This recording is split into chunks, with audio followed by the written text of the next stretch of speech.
বিশ্বনবী ছাড়া কিয়ামতের ময়দানে কেউ আমাদের জন্য সুপারিশ করতে পারবে? পাগল হয়ে যাব আমরা।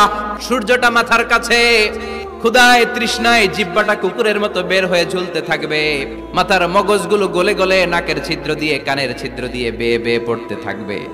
সবাই সাইয়েদনা আদম রে ধরবে, সাইয়েদনা আদম বলবে আমি পারবো না। সাইয়েদনা ঈসা আলাইহিস সালাম বলে এত জায়গায় ঘুরে লাভ নাই, জায়গা মতো যাও মিয়া, জায়গা মতো যাও। মাকামে মাহমুদে বিশ্বনবীকে সিজদায় পড়ে থাকতে দেখবা। বিশ্বনবী কাঁদতে থাকবেন, সিজদায় পড়ে কাঁদবেন। সবার জিকির ইয়া নফসি, বিশ্বনবীর জিকির ইয়া উম্মতি। বিশ্বনবীর কান্না দেখে আল্লাহর সহ্য হবে না। আল্লাহ বলবে না নবী ইরফা রাসাক, মাথা উঠান, যার জন্য সুপারিশ করবেন তাকেই জান্নাত দিয়ে দেব।